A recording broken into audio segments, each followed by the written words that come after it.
Guys and girls, in today's episode, we are looking at 10 unknown football rules, things that you don't usually encounter in regular football games.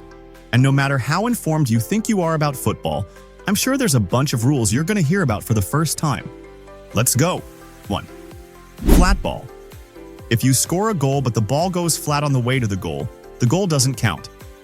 The reason for this very unlikely scenario is that the ball must be pumped, or more officially, the ball must be of proper condition at all times. So as soon as the ball is not in proper condition, the game should be stopped. Now, I did find a clip where a player actually scores in the Champions League with a ball that basically explodes midway through the air. And to my knowledge, the goal actually counts. Probably because this is very difficult for the referees to spot. Obviously, the likelihood of the ball ever exploding in your football match is, well, quite flat. But now you know it. Number 2. Illegal celebration. Yellow card for an illegal celebration remains even if the goal is disallowed.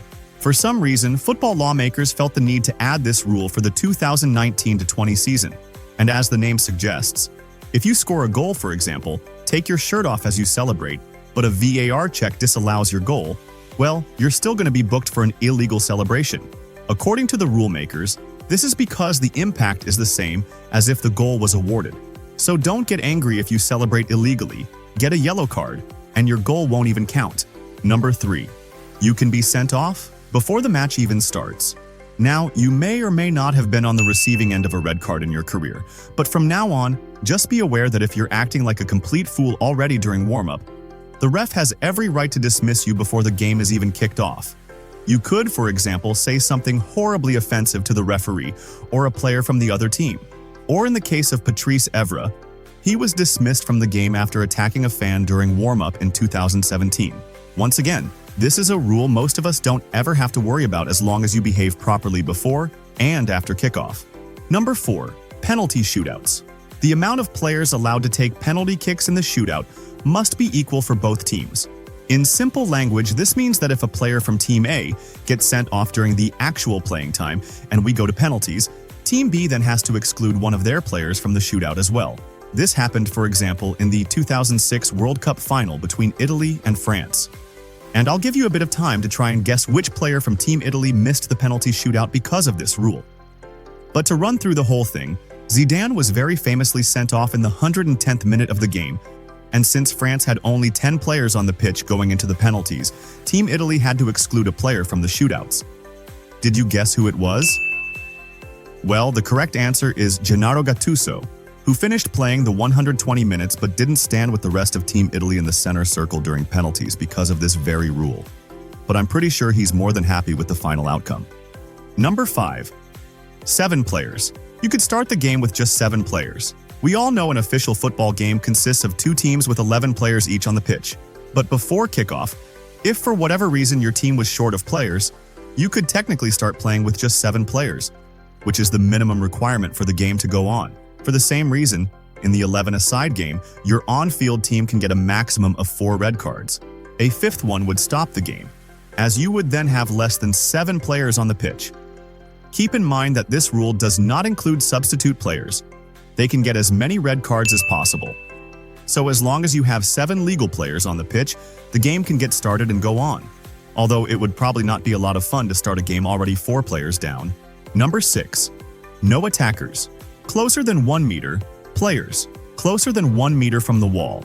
This is another rule that was officially implemented in the game from June 1st, 2019.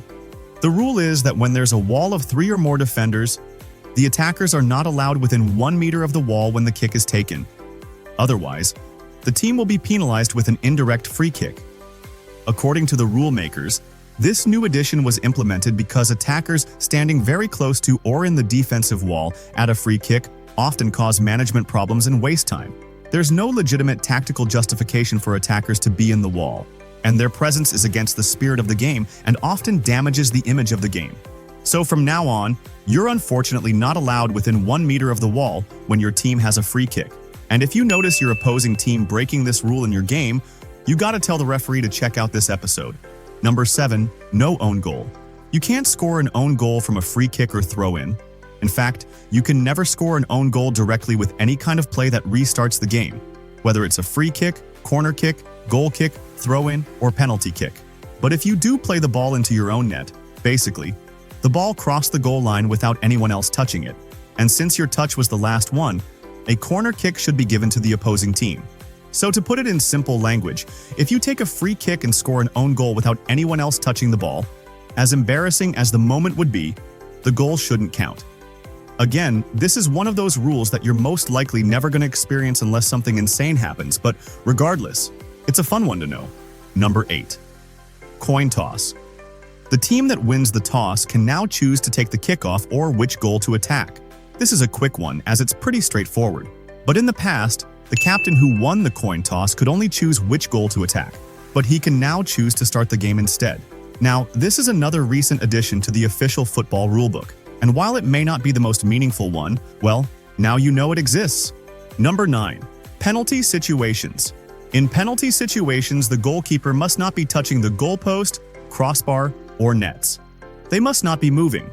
In short, the referee should not signal for the penalty kick to be taken if, for example, the goalkeeper is smacking the crossbar to try and intimidate the penalty taker and the goal starts shaking. Now, I at least don't ever recall seeing the referee delaying the penalty kick because the goalkeeper is moving the goal, but no matter what, it's a rule, and I guess it's mainly the referees who really need to be aware of this one. Number 10.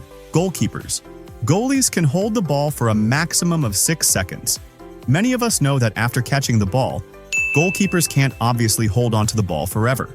That would be stupid, and the official time is set at 6 seconds.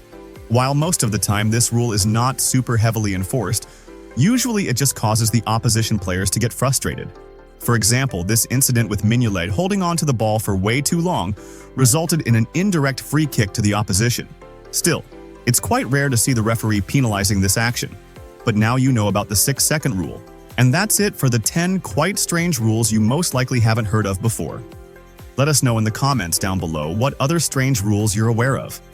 Smash the like button if you enjoyed the episode, and before you leave, you can make us super happy by subscribing to our channel for more videos like this one. And with those words, I'm out.